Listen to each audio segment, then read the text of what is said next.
Welcome to another episode of Maddie For President. I'm Jim Munchback, or Pops. This is the weekly podcast, a video podcast, empowering kids to be capable, confident, and courageous in an anxious, fearful, chicken-hearted culture.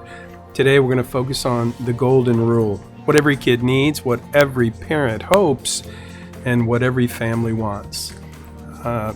I want to ask a question at the beginning of today's episode. This is a question I've been asking to my students at the University of Houston as we prepare.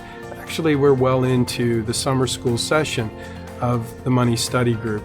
The big idea is to become a millionaire by the time you're 50, and the students create a financial plan, and I help them do that, and I coach them through the process. But to start out, I ask the question, imagine 5 years down the road, what needs to happen in your life for you to feel good about the progress that you've made? I've been thinking about that question for myself as I spend more and more time with Maddie and Caleb. I think about what needs to happen in their life for them to feel good about their progress. And you know, being 2 and 3, Maddie and Caleb, they don't think about those kind of things. So as parents, grandparents, as adults in their lives, providing influence, it's up to us. It's something we get to do. And I have a lot of people in my life who have invested a good deal of planning and purpose in helping prepare their kids to be capable and competent and empowered in this culture of chicken-hearted people. And so I started to think about my vision, my values, and my purpose as it relates to helping Maddie and Caleb grow up to be capable young people. So it's given me a lot to think about. So I just want to pose the question, what about you? If you fast forward the clock in 5 years, what would need to happen in your life for you to feel good about the progress that you've made? Maybe it's health, diet, and physical fitness, personal growth and spiritual fitness, basic organization and financial fitness. I've been reading, looking for resources, and this is one that I found recently. I bought this at the thrift bookstore, but it's a great influencer, someone from my when I was young, my parents believed James Dobson was like the go-to guy for parenting stuff. So I'm going to read the back of the book while you look at the front of the book. It's a willful little darling driving you to distraction. Are you wondering where you went wrong as a parent? You may have a strong-willed child. They come into the world smoking a cigar and yelling about the temperature in the delivery room. As toddlers, their greatest delights include painting the carpet with mom's makeup and trying to flush the family cat down the toilet. As older children and teenagers, they're irritable, defiant, and seemingly bent on challenging all forms of authority. Challenging as they are to raise, strong-willed children can grow up to be men and women of strong character, if lovingly guided with understanding and the right kind of discipline. So that's the goal, that's the point. And this seems to be a good resource. You can see the back of the book is torn, but I was reading the dedication, and this was great. It reminded me of something that I needed to remind to Lovey. This book is affectionately dedicated to my own late mother, who was blessed with a brilliant understanding of children. She intuitively grasped the meaning of discipline and taught me many of the principles I've described on the following pages. And, of course, she did an incredible job raising me, as everyone can plainly see today. But I've always been puzzled by one troubling question. Pay attention, Lovey. Why did my fearless mother become such a permissive pushover the moment we made her grandmother? So, again, I'm thinking about what has to happen in my life to feel good about the progress that I've made. So when I fast forward the clock 5 years, that's going to put Maddie at a whopping age of 8. Caleb will be, Caleb will be 8. Maddie will be 6. Lovey will be 49, and Pops will be 127. How old will you be in 5 years? Let's check back and have a little review. So that's what we're going to be focusing on as we develop or attempt to develop capable young people. One of my favorite teachers over the years, and I hope you're enjoying the B-roll. The B-roll here is provided for your entertainment. One of our goals on Maddie for President is to provide the best B-roll on YouTube. So this is a video podcast. If you're listening and you're missing the video, well, you're missing the video. Hopefully you're enjoying the video. Check it out on YouTube, and don't forget to subscribe and hit that little bell and leave a comment. And if the comment is reasonably interesting, we'll give you a shout out and mention it in the show. And if not, we'll just delete it. So anyway, Dr. Glenn, my family and my wife and I especially discovered some learnings later in life that we really wish we would have learned early on in life. And so Dr. Glenn, he's passed now, but he's one of the people that I consider to be the most helpful resources of my life as a parent. And so I'm going to be going back through the resources that we have with Dr. Glenn. And this story about the horse was one that I wanted to share because it just reminded me of so much that I wished I'd known with my kids, and so many things I want to practice with Caleb and Maddie. Some years ago when we were raising horses, one of my daughters had developed great skill in dealing with horses. I had not learned some of these principles then, and I was raised in a family where we believed the more you ream people out, the better they would do. That turned out to not be the case. Where'd we ever get the idea kids will do better when you make them feel worse? We don't, but that was my belief system, so I was running on that perception. We had some fairly expensive horses, and so I would look out and see her working with the horses. She would do some little thing that I disagreed with or maybe didn't understand. I'd see her pull on its mouth or something, and I would charge across the field and engage in this bellicose ranting, what kind of a defective mind would do that? And I noticed that over the years that we'd done this daughter had never sought me out for advice of any kind.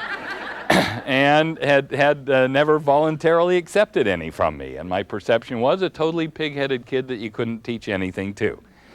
Okay, and she'd make a little mistake, and I'd rush out to the fence, and she'd tighten up and, fall, and she'd be holding on like mad to deal with the projected wind coming at her, this hot air. And then when I'd leave, she'd go on in her own way. Well, something happened for me. Someone called and said we would like Christy to travel with us because she has such great skill working with horses. I said, now is my bellicose ranting conveying that same belief in her potential? No way. Okay, so I said, well, maybe the way I'm dealing with her, since others respect her ability, isn't really conveying that to her. And so if I want this openness between us, I may have to change the way I'm dealing with her to make that possible. So over the next few weeks, and when I would become aware, I'd see her do something, and I'd immediately go like this, and I'd take a deep breath, and I'd wander over gently to the fence, and when she'd come by, I'd say, when you get a minute, I'd like to say something. And she fell off her horse the first time, because she was bracing for the hurricane, and it didn't come. And I'd talk with her about this, chat with her about it. Finally, after I had become about 70% reliable, 70% of the time now I was acting rather than reacting. I hadn't seen any change. She still hadn't invited me in. But one day I called her over and I said, what differences have you observed the last few weeks in how I've been dealing with you while you've been working the horses? She said, well, you haven't been yelling and screaming and making an ass out of yourself like you used to. And she said, and I certainly appreciate that, and I'm sure the neighbors do, within a mile or so of us. And I said, well, what things can you think of that may account for that change? She said, I have no idea, but I'm grateful for it. I said, well, I wanted to share with you why I made that change. People were conveying to me their appreciation and respect for your mastery of this difficult art, and I decided dealing with you the way I wasn't really conveying to you that I saw that same growth in you. So the way I've been dealing with you now reflects what I'm trying to convey as respect for the ability that I've seen you develop, and I'd like to work with you in a more dignified way. She leaned down, kissed the top of my head. You wouldn't appreciate it, but I'm certainly equipped for this. She'd get a mouthful of brush off you, but kissed the top of my head and said, "Well, you don't need to do it, Dad. It's okay." A couple of weeks later, though, I was in the kitchen doing a chore of some kind. I hear clop, clop, clop out in the carport area. I look out, there she is on one of her horses, and she says, "Dad, when you get a few minutes, could you come over and stand by the rail and see if you can see what he's doing? Because I can't figure it out from where I was."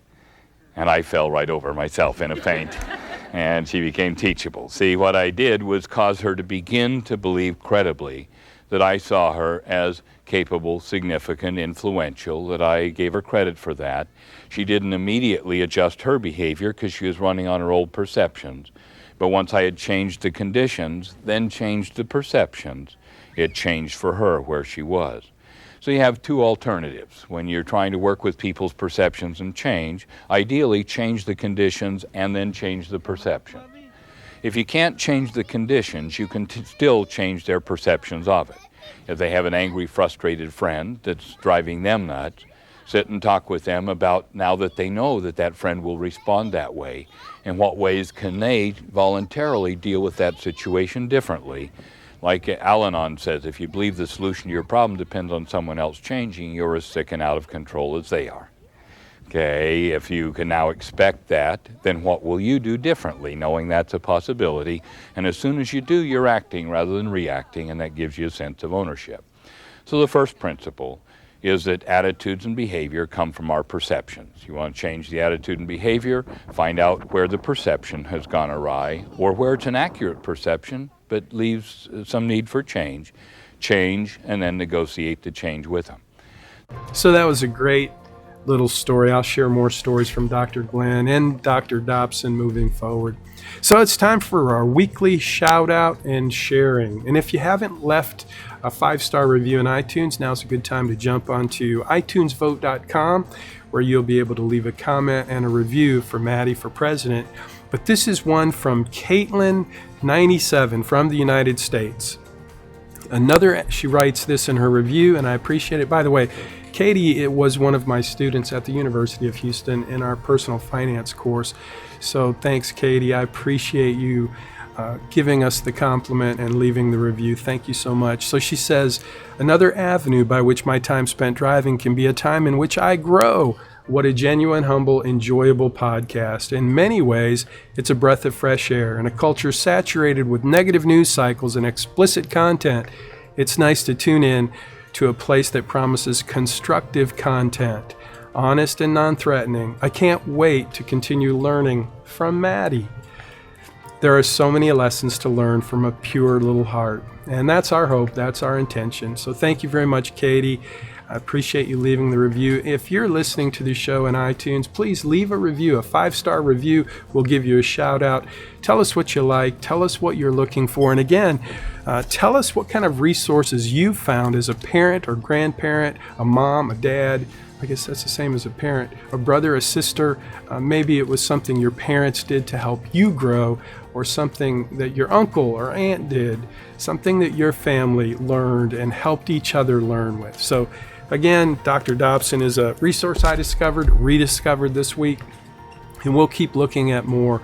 So finally, before we leave today, I wanted to play something that I found on the internet, talk about excellent, amazing B-roll. This is one of my favorite comedies, and it just reminds me, it's a little piece from these two characters who, they must have done this many, many times, but it's one of my all-time favorite funny pieces. It's hard to find funny things these days because comedians have become so political. So I'm not much of a follower of comedians lately, but I do like comedy. I like clean, wholesome, funny comedy, and that's what this is. So I'm going to leave you with this funny note until next week, and we're going to have some family meetings to talk about what we can do to make the show better. Lovey came up with the idea of the golden rule. We're going to be incorporating scripture and biblical teaching along the way. And this week's been kind of tough. We all kind of got sick. Caleb started it, shared it with Maddie. Maddie shared it with Pops. I hope I'm not sharing it with anyone, but it's been a pretty... I even took a day off from work this week, and Caleb took off some work time as well. So the whole production team was not really with it. So this week's show is a little discombobulated, hopefully not so much as it was last week, and hopefully a little more discombobulated than it might be next week. So we're working on a better plan, but we appreciate the opportunity just to share a few minutes with you each week with Maddie and Caleb and Lovey and Pops, and some of the lessons and principles that we're looking for and learning and teaching to help empower capable, competent, confident, courageous kids in a culture filled with anxiety and fear and a lot of chicken-hearted people. Until next time, have a great week and enjoy our little B-roll from YouTube.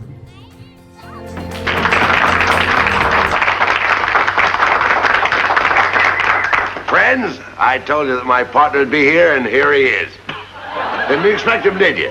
Now, he always shapes up. Now, why not let the folks themselves ask for something that they like to hear? All right, what would they like to hear? Something different. Now, is there anything special that you would like to hear us do? Baseball. No,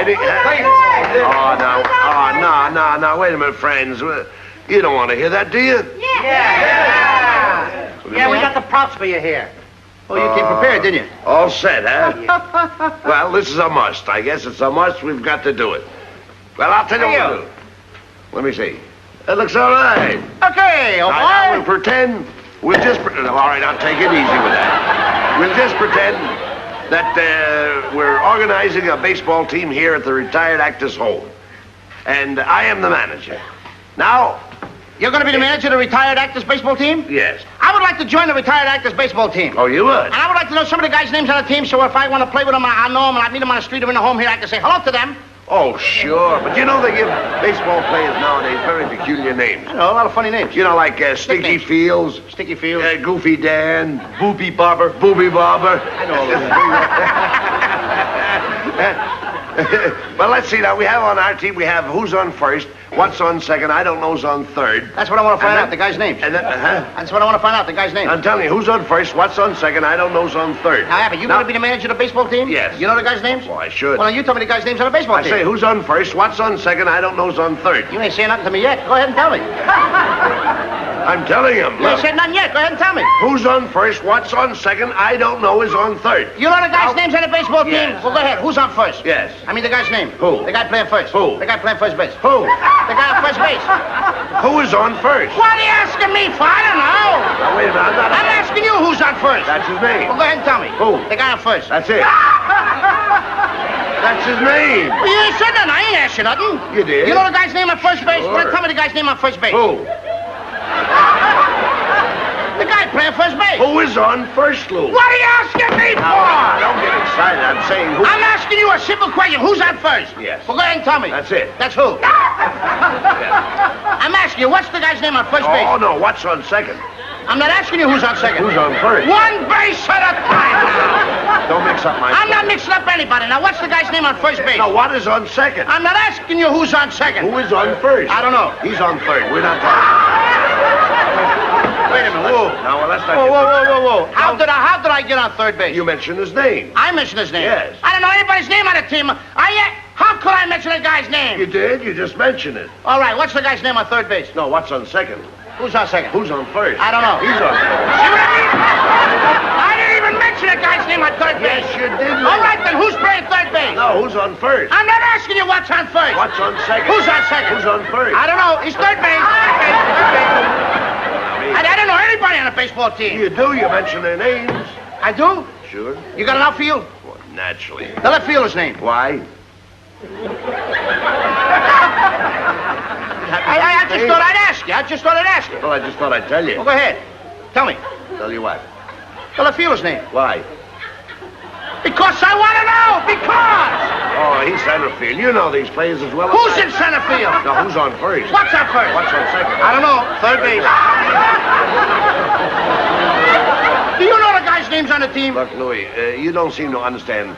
See, I have a first baseman. I know you got a first. Gets his- I asked you what's the first. Yeah, I asked you what's the first baseman's name. No, what's the second baseman? I'm going to stop asking you. So I asked you what's the first baseman's name. What's the second baseman? I don't even get past the first. All right, who's on second? Who's on first? What base do you want to talk about? You talk about anyone you want to talk about. All right, now who's on first? Right. Okay. No. All right, you got a first baseman. Yes. When you pay off the first baseman every month, who gets the money? Every dollar of it. Every dollar of it. Who gets it? He does. Sometimes his wife comes down and collects it. Whose wife? Yes. Why not, Lou? He's earned it. Who did it? Yes. Look, when you pay off the first baseman every month, you get a receipt from the guy? Sure. How does he sign his name? Who? The guy you give the money to. Who? The guy you give the money to. Well, that's how he signs it. That's Lou. how who signs it? Yes. Go ahead, tell me. That's it. Who? Look, you go to first baseman, Yes. and you say to him, here's your money, sign the receipt. How does he sign his name? Who? The guy you give the money to. That's how he signs it. That's how who signs it? Yes. Sure. You gotta get a receipt from the guy, don't you? Get one, Lou. How does the guy on first base sign his name? Who? The guy on first. That's how he signs it. I'm asking, when you give the guy the money, what's the guy's name that you give the money to? Now, wait a minute. What signs his own? Who signs his own? No, who signs his? I mean, what's the guy's name on first you give What the... is on second? I'm not asking you who's on second. Who's on first? I don't know. Third base. Left fielder's name, the center field. I don't know if you got a pitcher on the team. Well, this will be a fine team without a pitcher. It's a fine team. The pitcher's name. Tomorrow. You don't want to tell me the day? I can't change that name. You don't want to tell me the day? I'm telling you. Go ahead. Tell me the pitcher's name. Tomorrow. Why not tell me today? I am going to wait telling for you. tomorrow. Then tell me the pitcher's name. Tomorrow. All right. What time tomorrow you tell me the pitcher's name? What time what? What time tomorrow you going to tell me who's pitching? Who is not pitching? I'll break you right. You say who's on first. I want to know what's the pitcher's name. What's on second? I don't know. Third base. Third base. Third base. You got a catcher? Certainly you've got a catcher on a baseball team. Catcher's name. Today. Today.